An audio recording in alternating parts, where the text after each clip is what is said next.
नमस्ते सभी को। मैं हूँ सृष्टि एंड रोज की तरह आज हम भगवत गीता पढ़ने वाले हैं। आज भगवत गीता के फर्स्ट चैप्टर के 14th श्लोक में हम आ गए हैं।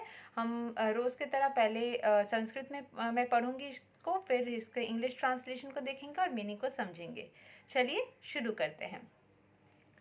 तथा स्वेतेर हयेर युक्ते महति स्यांदते स्थितौ Madhava पांडवाश्चैव दिव्ययु संघायु प्रदाधमातु.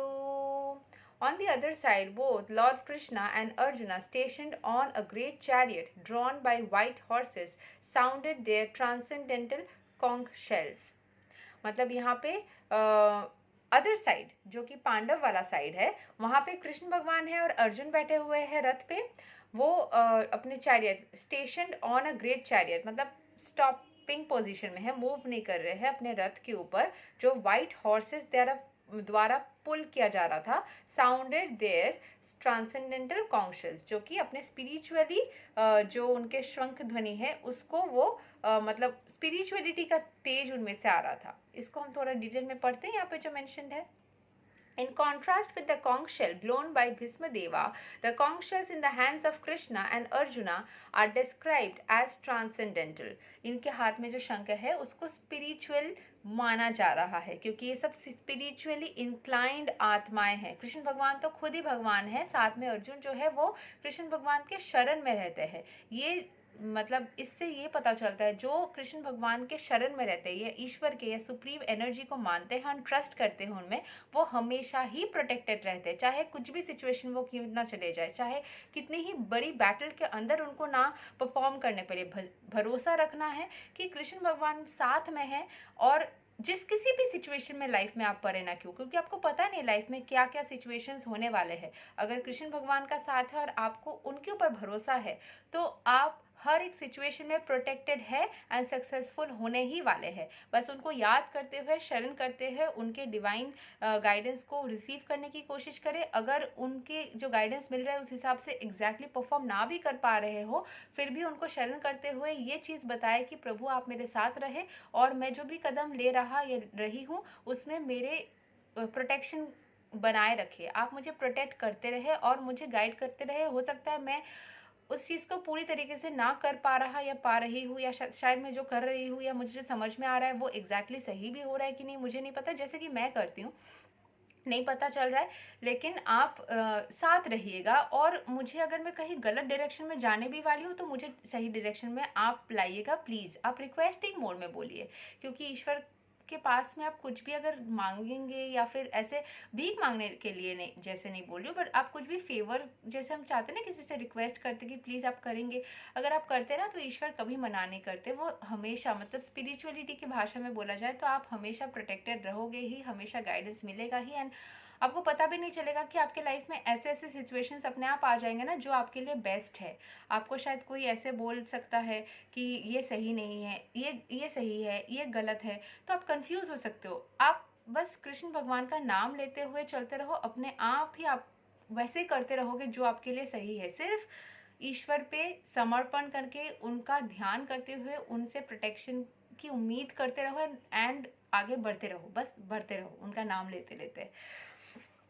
The sounding of the transcendental conch shells indicated that there was no hope of victory of the other side because Krishna was on the side of the Pandavas. ये spiritual जो तेज उनमें से निकल रहा है या जो शंख ध्वनि निकल रहा है, इससे ये प्रमाण हो रहा है कि कृष्ण भगवान के साथ होने के वजह से बोलिए, या कृष्ण भगवान का साथ ये चीज़ को प्रूव कर रही है, या चीज़ को डबल मतलब क्या बोलते हैं ना कि क्लैरिफाई कर रही है, कुछ भी, मतलब आप उसको एकदम पूरा श्योर कर रही है कि पांडवास ही जीतेंगे।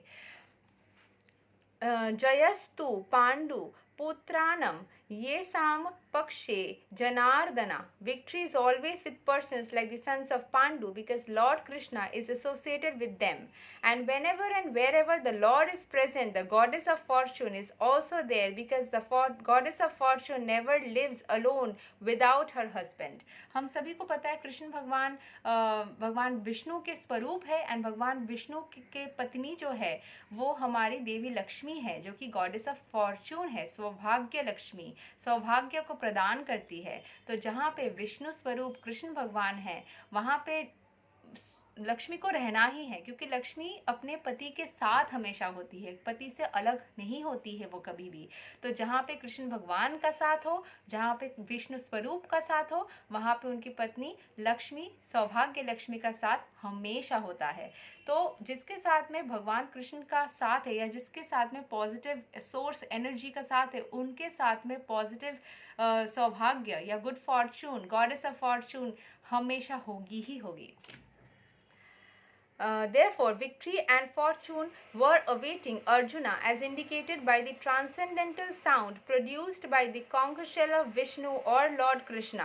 Besides that, the chariot on which both the friends were seated had been donated by Agni, the fire god, to Arjuna, and this indicated that this chariot was capable of conquering all sides wherever it was drawn over the three worlds. तो यहाँ पे बोला जा रहा है कि जो अग्नि है, अग्नि ने जो चैरियट है यानी कि जो रथ है वो गिफ्ट किया था, ठीक है, जो मतलब जिसमें कृष्ण भगवान और अर्जुन बैठे थे उसमें उसको अग्नि ने डोनेट किया था या गिफ्ट किया था। तो ये चीज़ ये इंडिकेट करती है अग्नि कैसी होती है। जब जलता है अग्नि, जब जलता है तब एक डायरेक्शन में नहीं जलता है, अग्नि ऐसे फैला के जलता है, हर एक डायरेक्शन में अग्नि का तेज पहुंचता है। तो अग्नि ने जब कोई एक चीज़ को गिफ्ट किया तो उसमें अग्नि की एनर्जी भी रहेगी, उसमें अग्नि का परछाई, मतलब परछाई नहीं बट अग्नि का जो एक सिंबल होता है वो रहेगा। तो अग्नि जैसे सारी तरफ अपने तेज को फैलाते रहती है या फैलाता रहता है, जिस भी आप बोलिए अग्नि देवता तो भगवान जो है वो पुरुष है, तो अग्नि जैसे अपने तेज को फैलाता रहता है उसी तरीके से ही अग्नि के द्वारा कोई भी चीज़ गिफ्ट किया गया हो, चैरियट यानी कि रथ, वो भी अपना तेज चारों ओर फैलाएगा। और तेज चारों ओर फैलने का मतलब है सक्सेस, तेज चारों ओर फैलने का मतलब है फॉर्चून, तेज चारों ओर फैलने का मतलब है फेम। तो जैसे ही तेज चारों ओर फैलने वाला है अग्नि फायर एनर्जी के तरह, मतलब success, fame, Fortune, good luck सब कुछ आपके फेवर में है। ये सारे चीज़ें, क्योंकि एंड में रिजल्ट हमें पता है अर्जुन जीतने वाला है, लेकिन ये सारे जो सिंबल्स है, जैसे हम बोलते हैं ना कोई भी चीज़ मैनिफेस्ट होने के पहले साइंस एंड सिंबल्स मिलते हैं, तो ये सारे साइंस एंड सिंबल्स है जो इस चीज़ को बताते हैं कि अर्जुन ही जीतने वाला है। कृष्ण भगवान का साथ, कृष्ण भगवान स्वरूप विष्णु यानी कि उनकी जो पत्नी देवी लक्ष्मी, गॉडेस ऑफ फॉर्चून, उनका साथ मिल ही रहा है, और जो चैरियट यानी कि रथ उनको मिला है जिसमें वो बैठ के युद्ध करने वाले हैं, वो अग्नि द्वारा गिफ्टेड है। तो चारों ओर अपना तेज को, प्रकाश को फैलाने का समय आ चुका है। आई होप आप लोगों को इसको सुन के अच्छा लगा हो, समझ में आया हो। कल हम 15वां श्लोक को करेंगे। हरे कृष्णा।